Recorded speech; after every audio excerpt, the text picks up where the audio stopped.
Birthday ko. Erin, ilang taong ka na?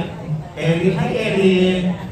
Erin, ilang taon ka na? 7 years old.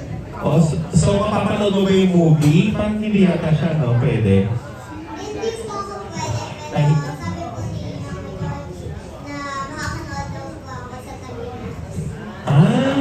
Pwede ba yun? Sorry. Hindi ako talaga. Erin, Special cut. Erin, matatakotin ka ba? Matatakotin ka ba sa totoong buhay? Ano yung pinaka nakakatakot na eksena ginawa mo dito sa pelikula? Yung sinabi na ako, yung tata. Ay, sorry! Pasensya. Ay, sorry! Oo. Ay, sorry, hindi ako nakikinig. Ano ulit? Tatalon daw siya. Tatalon? Oh, sorry na, hindi na. Iba na lang. Iba na lang. O sige, thank you Eric. Kaya ano na lang kay Zina. Ba yan? Ano? Ni Zina? Ang birthday ba ni Zina? Yes, Happy birthday! Si Derek eh, natapos lang. Oo, mamaya na si Derek. Magkasunod pala kayo. Kailan Zina, kailan ka? Today? Opo, today Ay, po. wow! December Happy 11. Happy birthday! Happy po ako na celebrate yung birthday ko with the press con ng... Oo, birthday preso mo pala ito. Ayun. Oo, dahil dyan may tanong ko sa'yo.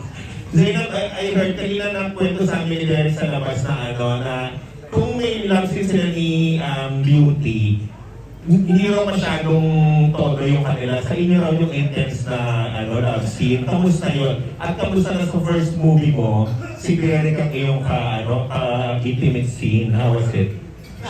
Yung scene ko, medyo naloka ako kasi po, first time ko talaga, honest lang po, honest lang. Okay lang. First time ko po talagang nakapag-kiss-sin sa, Okay. hindi ko po partner. First time po yun. But nung naka-work ko po si Sir Derek, wala po ako masabi. Sobrang respeto po talaga niya. Ginag-guide niya po ako. Hindi lang po si Sir Derek, pati si Derek King. Ando doon talaga sila to guide me kung paano ko gagawin, kung paano ko kakayanin. And sana po maganda po yung kinalabasan. Sinasabi po nila lagi na ang ganda daw po nang nagawa ko sa movie. Pero ako po kasi hindi po talaga ako ganun ka-kumpiyansa po sa sarili ko. But nilolook forward ko po na maging maganda and sobrang thankful po. Napakaswerte ko po na first project ko and si Sir Derek Ramsey yung naka-partner ko. And sobrang happy po ako. Kumaka-sir naman bakit nasabi ni Derek, magbigay ka ng konting detalye, bakit ka nasabing mas intense yung inyong love scene, tapos ba't ka naloka? Kasi po yung character po ni Loretta, hindi po yun, ang layo po nun sa Zainab eh. So kailangan po makita yung expression ni Loretta doon habang ginagawa yun. So yun po talaga yung pinakaunang pinata ko sa isip ko habang ginagawa yung eksena yun. Kaya medyo naloka ako.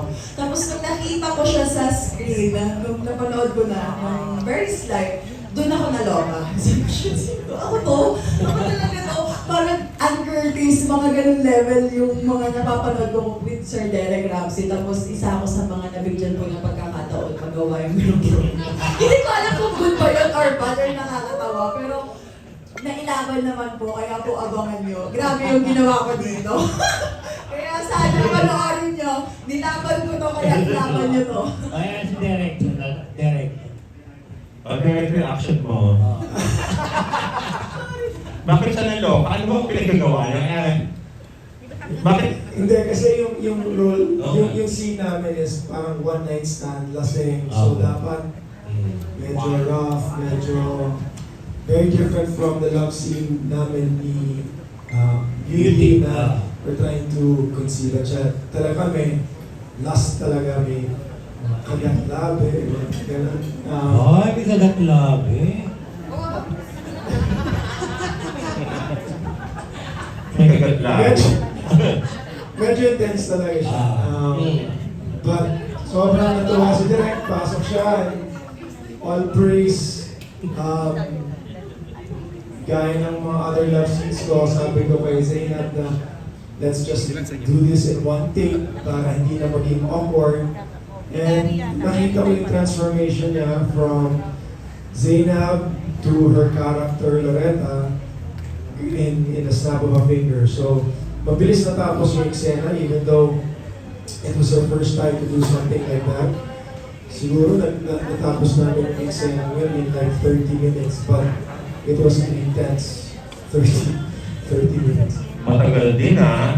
Kamusta Derek si ano? How would you rate Zainab as a first timer?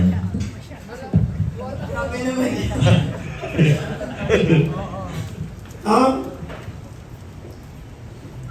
She was, parang hindi ako makapaniwala na first time niya. That's how good she was. Again, the transformation into her character was instant. And talagang she went straight into character, todo yung eksena, and she delivered. Again, sabi ko nga na pumasok si Direk, it was like, wow. Kasi nga, hindi namin alam kung magkaka-awkward moment ba kami kasi maybe she might get cold feet, but pag action, straight into it. Kagat siya ng labi, kagat ako ng labi, and parang naghabulan talaga kami sa kama. Nagkagata ng gabi, parang tinudyo. Oh my God. Sobrang intense, inumpog pa niya yung ulo ko sa pader. Ay, hindi ang pugong pa. Ikaw Zainab, how would you rate naman Derek as a intimate scene partner? Ayun nga po, ulitin ko po. Yung sa kanila po kasi ni Ate Beauty, love scene. Yung sa amin po kasi, talagang wala pong love na namumuulong sa pinaka-scene na nagawa namin.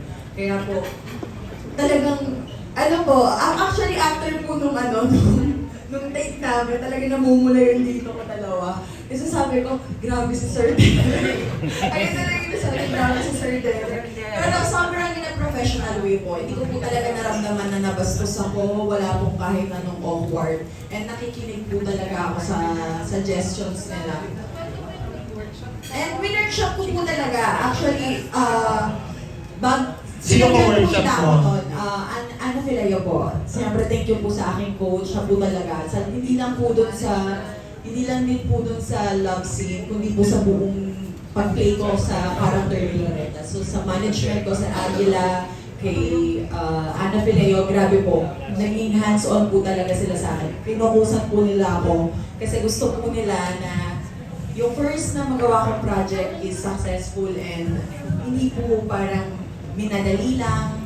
Kaya po binigyan ko din po talaga ng effort and po. Wow, na-excite naman kami for you Zainab. Last ng, kay Sir Derek. Kay Sir Derek. Sir Derek, Oo. Ano mo nang kaka-birthday mo lang din, anong wish, anong wish mo, Papa D? Pagka-baby na. Yun talaga yung Sabi wish. ko boy, pero parang ngayon, mas ako na magka-baby girl. So, yun talaga ang wish. Yun lang talaga kulang sa life ko. I'm very blessed and in a really, really good spot right now. And yun na lang talaga yung kulang. Tapos ito, last na. Nabanggit mo kanina yung, medyo nagulat kami dun sa revelation mo about the miscarriage. Kasi hindi nyo pinost, parang wala kayong post about it. No? Nag-usapan mo yun. Medyo lutang pa kasi ako eh. It's just been in the last week. So, medyo di ko alam kung ano yung mafe-feel. Kasi roller coaster, super happy, biglang lowest of the low. So, she's pregnant, she's not pregnant. Hindi pa sabi ng doctor na hindi pa siya talaga nalalaglag. But, so ang daming tanong na hindi masagot. The doctors have to be safe and still consider her pregnant. Paglapag namin galing Spain, diretso na kami sa hospital, ultrasound. So, it's super roller coaster of emotions. But priority is Ellen is okay. She's safe. And yeah, the good thing is at least now we know that we can conceive a baby. Bakit, Derek? Anong reason parang nag-doubt kayo sa sarili nyo na kung kailan nyo ba magka-baby? Pareho naman kayong ikaw ay Austin sa... Yes, may Austin ako, may Elias, si Ellen. But I guess when you're super excited for something, it's kind of hard not to think na what if it doesn't happen? So you shouldn't entertain negative thought, but I'll lie to you if hindi pumasok sa utak ko na, oh my God, lumalamay po itong mga alaga ko. Diba? Are my pets swimming. So, happily they are alive and well. And we are going to try. Kasi we haven't really been trying. Tinanggal niya yung IUD niya. We've been so busy. I've been busy with the film. So we haven't really been trying, and we received the good news that she was pregnant, but unfortunately it came with sad news. So now we'll really talagang plan it, try it. Pero ang sabi nga nila is, the best is when you don't really try, bigla na lang mangyayari. So again, that's my wish. I've been praying for that for forever. I know my mom has been praying for it. So sobrang gandang kiss sa kanya nung nasa Spain kami. But unfortunately, hindi niya natuloy. So, but sure yan next year. Thank you. We wish you a baby boy and a blockbuster hit.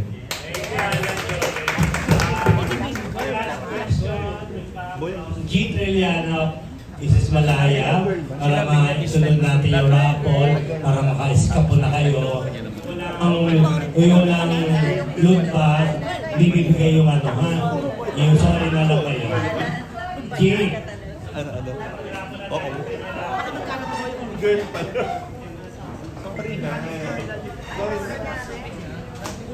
Sabi niya dati daw gusto niya mag